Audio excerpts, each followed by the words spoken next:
Investment के हवाले से मैंने अपनी पिछली वीडियो भी लॉन्च करी थी और आप लोगों को काफ़ी पसंद आई। और उसके अंदर मैंने शार्क टैंक में जो मैंने 300 करोड़ की पिच करी और 3% इक्विटी दी, और उसके ऊपर फिर आप सब ने जो मीम्स बनाई मैंने उनको बहुत इन्जॉय किया। मैं एक्चुअली हर चीज़ को पॉजिटिव लेता हूँ। मुझे मीम्स पसंद क्यों आई, इसकी मेन रीज़न है कि मैंने अपने जो प्रोडक्ट थे उसके कॉन्फिडेंस में अपनी प्रोडक्ट को बनाने के लिए 300 करोड़ रुपए मांगे। 300 करोड़ रुपए मांगे नहीं, बल्कि 300 करोड़ रुपए में अपनी अपनी कंपनी की 3% इक्विटी उनको ऑफ़र करी। बेसिकली मैंने पैसे नहीं मांगे, बल्कि जो मेरे 3% शेयर्स थे वो मैं 300 करोड़ में देना चाह रहा था। मुझे मीम्स बनाने पे बहुत मज़ा यूँ आया कि मेरी बात लोगों को समझ में आई। मगर एक बात और मज़ेदार ये थी कि मुझे ये मालूम हुआ कि हमारे माशरे में, पाकिस्तान में, हमारी सोच बहुत छोटी हो गई है। हम करोड़, 2 करोड़, 5 करोड़, 10 करोड़, 50 करोड़ से आगे का सोच ही नहीं रहे। हम कब हज़ारों करोड़ में जाएंगे और कब हम बिलियन डॉलर्स में बात करेंगे। जितने भी लोग थे सब ने मुझे, मेजॉरिटी ने, मतलब 99% लोगों ने मुझे कहा, मुदस्सिर तू 5, 10, 20, 50 करोड़ मांग लेता, तुझे मिल जाते। तूने 300 करोड़ मांगे, गलत मांगे। मैं बेसिकली, मुझे मालूम था कि ये रिस्पॉन्स आएगा, मगर मेरी प्रोडक्ट के लिए मुझे कम से कम 300 करोड़ या 1000 करोड़ या 5000 करोड़ ही चाहिए। वो कैसे चाहिए वो मैं, हो सकता है इस एपिसोड में आपको कुछ बताऊं और बाकी मैं उसकी डिटेल अगले एपिसोड में बताऊं। मगर इस वक्त ये बोलना चाह रहा हूं, भाई हम कब 2, 5, 50, 100, 200, 500 करोड़ से निकलेंगे, कब हम पाकिस्तानी बिलियन डॉलर्स में बात करेंगे। हमारे मुल्क में हम सबसे ज़्यादा दूध बनाते हैं, हम कब दूध बेचने के बजाय उसका घी निकालेंगे और प्योर घी बेचेंगे। हम कब अपने पिंक सॉल्ट को प्रोसेस टू प्रोसेस करके और कोई फाइन प्रोडक्ट बेचेंगे। हमारे पास दुनिया जहान की हर तरह के मिनरल्स, मार्बल्स, चावल, क्या कुछ नहीं मिलता, और हम हर चीज़ रॉ बेच आते हैं, क्योंकि हमारी सोच में 10 करोड़, 20 करोड़, 5 करोड़, 50 करोड़, मतलब 100, 200, 500 करोड़ लोगों को ऐसा लगता है कि ये नॉनसेंस है। अरे नहीं भाई, छोटी सी एक चीज़ को समझें। आप इस वक्त कराची में DHA चले जाएं, क्लिफ्टन चले जाएं, शारा फैसल पे चले जाएं, आप लाहौर, मुल्तान, आप कहीं भी चले जाएं, आपको ये प्लाज़ा देखें, आपको एक छोटा सा प्लाज़ा 50 करोड़ का मिलेगा। आप ईमार का जो प्रोजेक्ट बना है ये सैकड़ों करोड़ का है, मतलब 200-500 करोड़ से ज़्यादा का है एक प्रोजेक्ट। आप अगर घरों की कीमत देखें तो 10 करोड़ तो आम है एक घर। आप 1000 गज के घर देखें तो 30 करोड़ रुपए का घर है। अगर 30 करोड़ का एक घर है या 20 करोड़ का एक घर है तो 15 घर हुए 300 करोड़ के। तो कौन सी बड़ी रकम हो गई 300 करोड़ हमारे लिए। मैं बार बार एक ही बात पे इंसिस्ट कर रहा हूँ, 300 करोड़ कैसे बड़ी रकम हो सकती है जब 15 घरों की कीमत 300 करोड़ रुपए। अगर कोई शख्स आज ये कहता है कि मैं रियल इस्टेट में इन्वेस्ट करना चाहता हूँ, मैं इमार खड़ा करना चाहता हूँ, तो क्या वो आपसे 1000-2000 करोड़ रुपए नहीं मांगेगा। तो अगर कोई रियल इस्टेट एजेंट या बिल्डर वो अपनी वैल्यू लगाएगा ही छोटा कि मुझे तो कोई देगा नहीं, और अगर मैंने 200 करोड़ मांगे तो लोग मेरा मजाक उड़ाएंगे, जैसे इस वक्त मेरे लिए मीम्स बन रही हैं। मुझे बहुत मज़ा आ रहा है, बनाओ जितनी मीम्स बना सकते हो बनाओ, मगर इससे एक आइडिया फ्लोट हो रहा है, और वो आइडिया ये है कि भाई 500 करोड़ के राउंड अप से निकलो, हज़ारों करोड़ में जाओ, ताकि हम बात करें कि हमें ऐसी कंपनी बनानी है जिसको हम आइडिया को फ्लोट करेंगे और वो 500 बिलियन डॉलर का होगा। आज से मैं 300 करोड़ नहीं बल्कि 300 बिलियन डॉलर के प्रोजेक्ट की बात आप लोगों से करूंगा। आपने बहुत से प्रोजेक्ट्स देखे होंगे पाकिस्तान में जो आए, स्टार्टअप हुए, कामयाब हुए, नाकाम हुए, नाकाम इस वजह से हुए कि आपने उसकी प्रॉपर फिजिबिलिटी नहीं ली। आपने चंद चीज़ें समझी, पैसे लगा दिए वो टुस करके, और वो नाकाम हो गया। मैं उन प्रोजेक्ट्स के, उन स्टार्टअप्स के या उन फेलियर्स के नाम नहीं लेना चाह रहा। अब आ जाता हूँ मैं अपने मशीनरी के प्रोजेक्ट के लिए, जो मैं शार्क टैंक में लेके गया।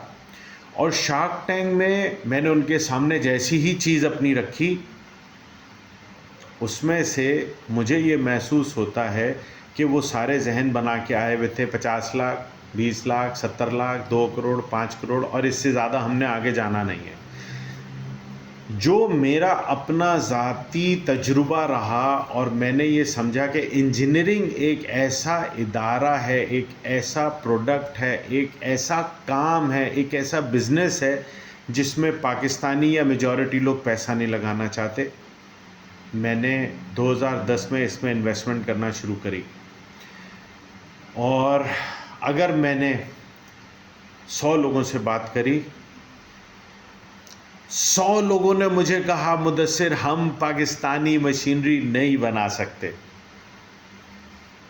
मुझे ये बात बहुत क्लिक करी कि 100 के 100 इतने अमीर लोग जो मेरे जानने वाले हैं, वो इंजीनियरिंग को कंसीडर नहीं कर रहे। मतलब इंजीनियरिंग में कंपटीशन नहीं है। मैंने पैसे लगाए, और मैं सच बताऊं, 5-7 साल के बाद जब मैंने कई करोड़ रुपए लॉस कर दिया, तो मैंने कहा यार, या अल्लाह, मैंने गलत इन्वेस्टमेंट तो नहीं कर दी। फिर मैं अपनी विजिबिलिटी देखूं तो मुझे पता चले कि नहीं, ये तो बेहतरीन बिजनेस है। आज मेरे रब ने मुझे इंजीनियरिंग सिखा दी है। मैं अपने हेड ऑफिस में बैठ के, अगर मैं कहीं फ़र्ज़ करें दुनिया के किसी कोने में भी अपना एक ऑफिस बना लेता हूँ, मैं दुनिया के किसी भी कोने पे अपनी मशीनरी का बिज़नेस मैं दुनिया के किसी भी कोने पे बैठ के चला सकता हूँ।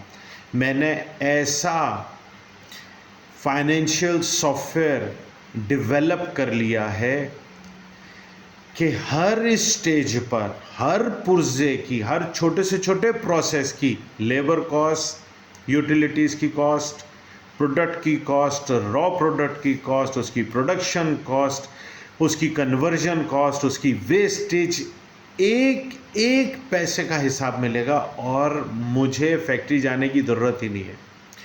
क्यूसी का सिस्टम मेरा ऐसा बन गया इन 15 साल की मेहनत में कि कॉम्प्रोमाइज़ है ही नहीं। कॉम्प्रोमाइज़ नाम की चीज़ ही नहीं है मेरे पास। मैंने ऐसा सिस्टम डेवलप कर लिया है। अब जब मैंने सिस्टम डेवलप कर लिया है, तो बेसिकली मैं क्या कहना चाह रहा हूँ, या आप यूँ समझें कि कोई एक शख्स केक बनाता है, उसकी रेसिपी सेट करने में उसे 10 साल लग जाते हैं। तो वो 10 सालों में जितना केक बनाएगा, वो केक जाके मार्केट में बेचेगा।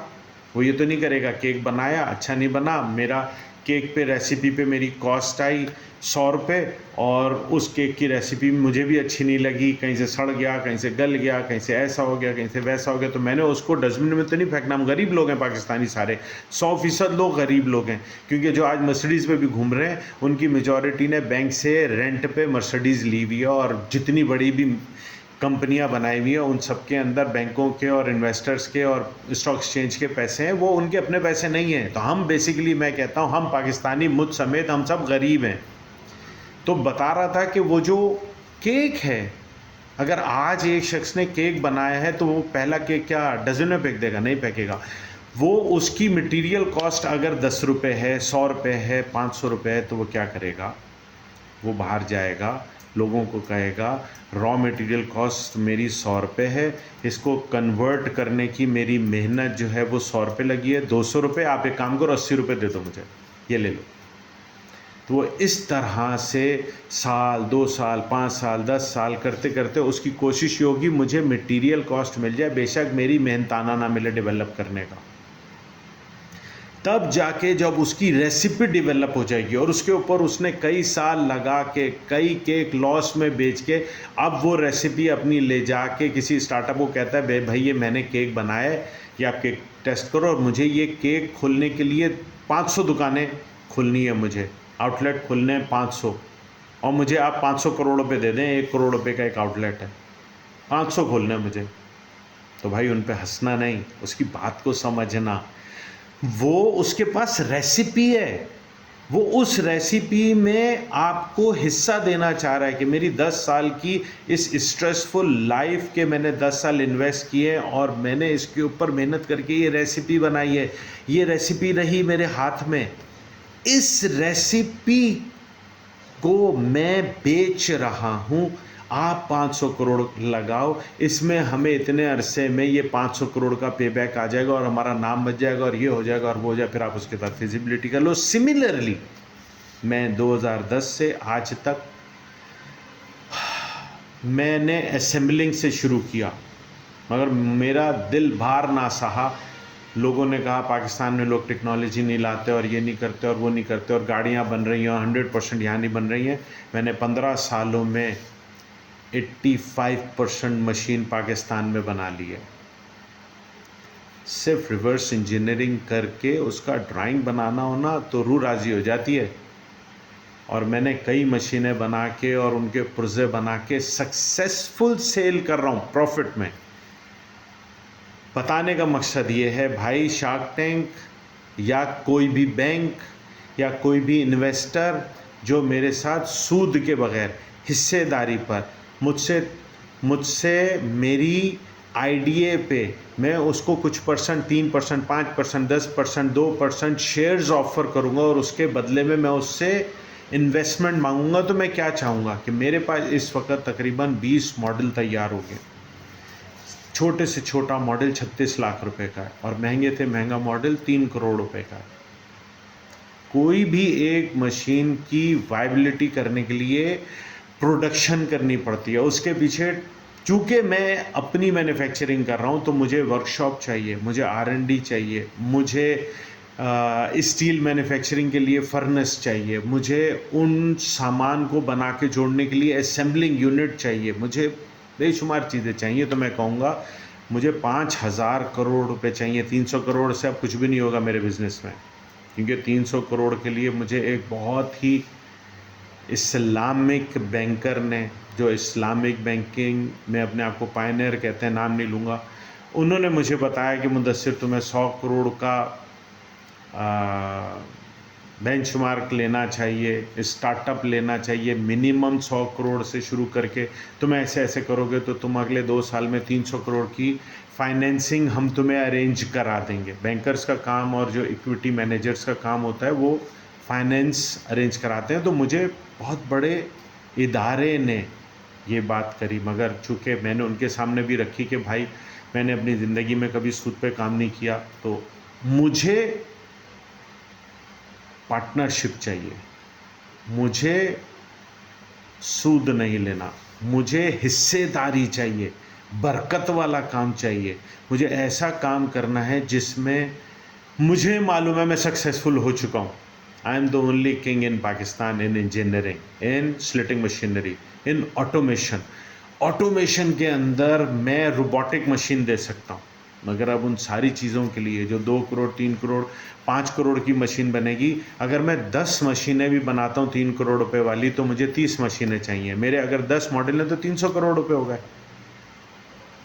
उन 300 करोड़ के प्रोजेक्ट को अगर मैंने लेके चलना है तो मुझे 600-700 करोड़ पीछे रॉ मटेरियल के लिए चाहिए। और अगर मैंने पाकिस्तान में असेंबलिंग नहीं करनी बल्कि मैन्युफैक्चरिंग करनी है तो 2000 करोड़ की मुझे टूलिंग्स की मशीनरी चाहिए, जो ऑटोमेशन के साथ CNC और ये और वो और सारी चीज़ें। बताने का मकसद ये है भाइयों, अब निकल आओ 2 करोड़, 5 करोड़, 10 करोड़, 50 करोड़ से, बल्कि अब ये सोचो कि जैसे पूरी दुनिया में कोई एक ब्रांड रिटेल करके छोटी छोटी दुकानें, छोटे छोटे आउटलेट और पूरे शहर में और पूरे मुल्क में हज़ारों खोल देता है, मैं आपसे ये कहता हूँ कि मैं ऑटोमेशन के ऊपर ऐसा कंट्रोलिंग सिस्टम दे सकता हूँ कि मैं पूरे पाकिस्तान में 5000 दुकानें खोल सकता हूँ। एक दुकान 1 करोड़ की, तो 5000 करोड़ की इन्वेस्टमेंट हो गई।